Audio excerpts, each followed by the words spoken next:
Welcome, witches. I'm so grateful to see you popping in today. Park those brooms by the door because now the witch is in.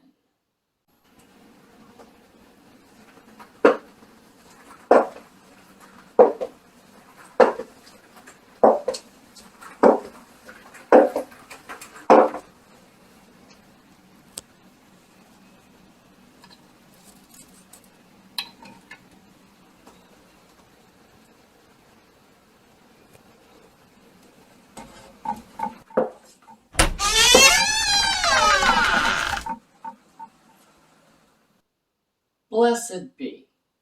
I'm Amelia Noir, and I'm here to share with you my knowledge and experience on all things witchy, like spell casting, potion making, and kitchen witchery, just to name a few.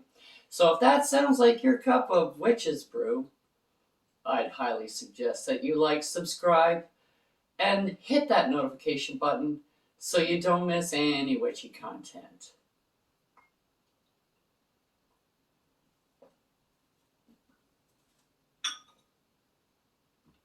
We're back again today.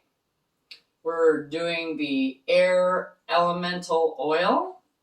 So I have my little container.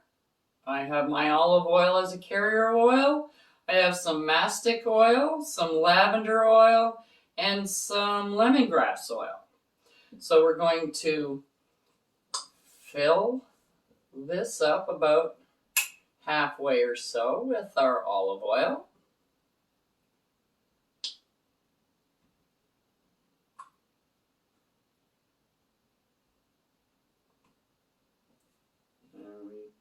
There we go. And we'll start off with our mastic oil.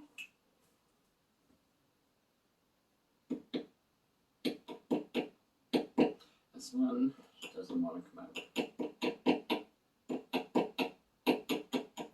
I'm putting in 9 drops of each of these. There we go.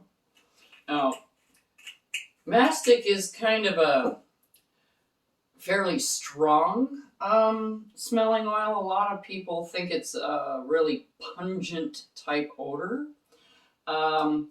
So you may want to, kind of take a whiff of it and cut down on the mastic oil because it is, I don't mind it, but to each their own. This is lavender. I just thought I'd mention it because some people, they make their oil according to the recipe, and then they smell the end product, and they go, oh, by the goddess, this smells like asafoetida, which is devil's dung. So it smells like shit, in essence, is what they're saying. And it's really hard when you get a very strong smelling oil. It takes a lot of anything else to kind of dilute that smell. So it's always a really good idea just to wave it under your nose to see what it smells like to you, because it is you that is working with it. And if you can't stand the smell, then you can dilute it. You don't need a ton of the product in the oil to get the vibration. It's the vibration of the product that you're looking for.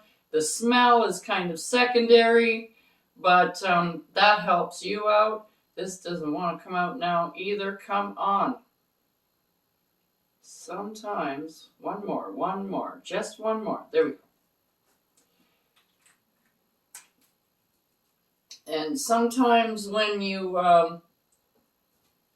are making up an oil or a proprietary oil like this, and you go on the internet or whatever and you Google, how do you make this? And it'll give you a list, and every one you go into, they're all different. You'll get people who are very traditional, so they use certain products, like they only will use matches. They won't use a lighter to light their candles. They use matches, and that's okay. That's what they like, and that's all right with me. But you don't have to. You can use a lighter. It is not against any rule that says you can't use it. It's also like when we do petitions and that, it's on brown paper. Well, brown paper is more of a raw type paper. That's why we use brown paper instead of white paper. But white paper will do. It's just another way you can use the brown paper bag that you take your liquor home in. Gives you an excuse to go out and buy more. I need more brown paper. I ran out of petition paper. Works for me, any excuse, right? So, you stir it clockwise and you put your intent in it. It's really hard to twirl these little ones. That's why I'm using this pipette to stir it with. And then put it in the window and it'll be all set. Getting a little bit of charge from the sun, or getting a little bit of charge from the moon. And we'll be all ready when we get our mirrors painted and assembled, and it's going to be fantastic. I'm really looking forward to hearing some comments after we get everything together and you test out these mirrors. I think it's going to be great. But this is all for today, folks. And we'll see you next time on The Witch is In. Check out the link below for the correspondences and magical properties of the items used in this video. And don't forget to like, subscribe, and hit that notification button so you don't miss any witchy content our three sisters have brewing for you here on The Witch is In.